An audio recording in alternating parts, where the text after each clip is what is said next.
All right, so if I'm going to be completely transparent, I had no plans on making a video for today as I prepared for tomorrow's huge update. But as I was sitting in the couch right now, I started to read all of your DMs, and a lot of you were asking me, where is my traditional get ready video? We're basically hours away from the update dropping, so there's really a lot of things that are going to be sort of iffy, but at least for the next couple of hours, you guys can be doing exactly what I'm going to tell you in today's video, which, to be completely honest, it's exactly what I'm going to be doing in order to financially prepare myself, because I am currently sitting at 4.2 mil, and your boy is lacking just a little bit. Now, the hot topic for the last couple of days has pretty much been, where should you be to earn the most XP? Where should you be to be earning the most amount of money? So let's go ahead and start off with money, because there's technically only one place that you should be at to earn the absolute most amount of money, especially in a time like this where there's really only a couple of hours left. So you sort of need to be capitalizing as much as you can. In the case of money, not a single thing has changed. Depths still continues to be the top leading area. Some people will argue and say that waterfall is the best, and there's even that one really delusional person out there that's telling you that winter village is the best. I know it sounds crazy, but there actually is people out there that believe that. In my case, and based off of all the tests that I've ever done, depths is always the leading one for me, and it's exactly where I will be spending the rest of tonight, farming to make my push to at least 10 mil. I'm realistically not going to make it that far. I'll probably end up making it to like 8 mil, but that is more or less the goal right now. Now, of course, you are free to go wherever you want, but just to give you guys a quick little background on why exactly this is the leading area, aside from the fact that you do get mythics very easily here that sell for a very good amount of money, there also is the absolute darkness event that is possible here. When that pops up, you have the ability to get your hands on a lot of ancient serpents, especially if you are running something like 8x luck or maybe even an aurora totem. Now, as for the rod setup that you want to be using, it's really completely up to you. There's a lot of people out there that are still actively using the Eternal Kings, and honestly, I'm one of those people. It still is my very favorite one. It's super easy to use. My personal preference is to run hasty on it, and specifically when I'm fishing in depths, I use the fish head bait, and there is a specific reason why I do that. In this area, there's a total of 3 mythical fish that you can go ahead and catch, 2 of which their preferred bait is fish head, being the mutated shark as well as the sea snake. Now, obviously, you do want to keep a little bit of truffle worms on standby just in case if you do end up getting an absolute darkness event, but if you cycle through that, you should be able to make a very decent amount of money tonight. Technically, there is no confirmed price on anything, and who knows, maybe getting 8 mil and 10 mil is going to be a little bit of an overkill, but to be on the safe side, I would highly suggest that a lot of you try to at least have 2 or 3 mil. Now, as a good transition here, we're going to go ahead and talk now about XP. And this honestly works out perfectly because a lot of you actually put me on to something that I really wasn't aware about. And the reason for this is because majority of the time that I was leveling up, I was usually inside of my private server,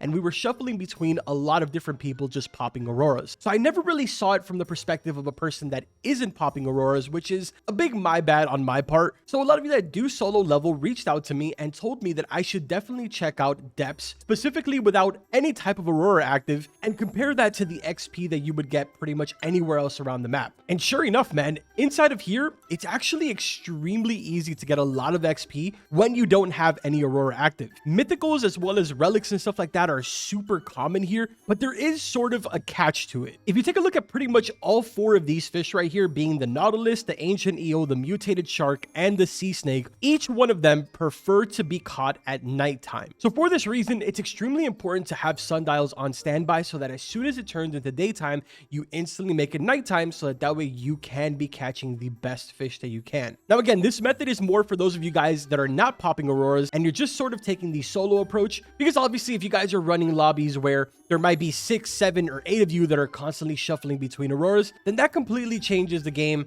even though technically speaking, nothing has changed. Maybe I should just show you guys that it would make more sense that way. So as I was saying before, in the case that you are running auroras, not a single thing has changed. Forsaken Shores Pond is still going to be the best option, being goldfishes. The unfortunate reality is that without auroras, the spawn rate of goldfishes is just absolutely atrocious. It used to be a lot better, but obviously the devs have silently sort of tweaked this. At least I would imagine so, because it definitely feels completely different than what it did back when this first released. And again, just like depths, this is sort of one of those situations where there is sort of mixed opinions. Some people will tell you that a better option is going to Seahorses, which is actually located right on the backside of this mountain right here. I've personally tested it and I don't think that I get better results, even though yes, technically you do get a mixture of legendaries over there with the mythicals, but I always end up getting way better results, even taking that into consideration over at the Captain Goldfishes. Now, the good thing about this though is that to my knowledge, everything in the brand new update is only locked behind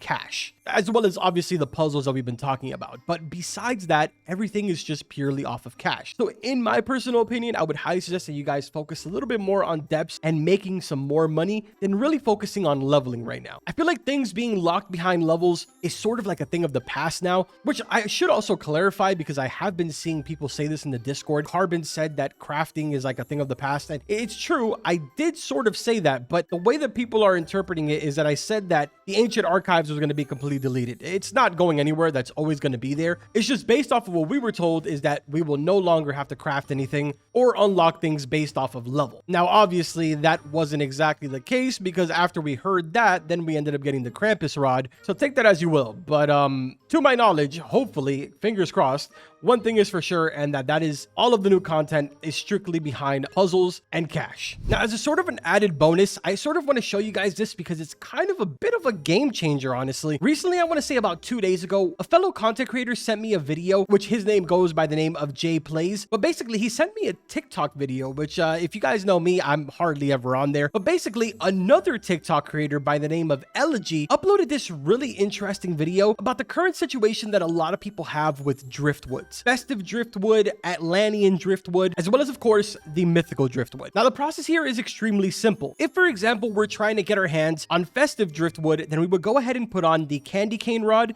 mixed in with the garbage bait. This is extremely easy to get your hands on. Just basically buy any of the basic crates, and you'll get a pretty absurd amount of these. So once you've done that, make your way over here to Sunstone Island, specifically where the sundial totem is. Right behind him, there's sort of like this little body of water that, technically speaking, has no fish pool in it. So when you fish inside of here with garbage, all you basically get is, well, quite literally garbage. So to my knowledge, I believe it's extremely easy to get your hands on whatever driftwood it is that you're looking for if you fish here. I don't exactly know how common it is because I've never actually tried it, but if you notice, I just got a boot there. So yeah, man, it really all just comes down to pure RNG at the end of the day, but the good thing about it is that you're not really going up against any fish here. The unfortunate side is that realistically, you're probably going to fish driftwood here that's just regular driftwood, and it's still going to come down to that probability of the actual festive 10% sort of like procking. But I mean, hey, it's definitely a lot better than any of the other options that we've had. So again, huge shout out to Jay Plays for actually showing me this, and then a huge shout out to Elegy for actually sharing it. We ended up getting another boot there. I feel like all I've been catching is boots and rocks. But yeah, man, just something really quickly that I wanted to squeeze into this video, since I know that some of you are probably fighting to get maybe like an eternal rod or something like that, just in preparation for tomorrow. So with that being said, man, we're gonna go ahead and end off the video right here. There's like 13 or 14 hours, something like that, from the time I'm recording this before this update is here. So I hope to see some of you guys in the live stream, and of course, be expecting a lot of videos to walk you guys through pretty much everything that needs to be done in the brand new update. Like always, I hope I earned a like. Subscribe to the channel so you do not miss any of my daily fish content, but I will see you guys in the next one. Take care.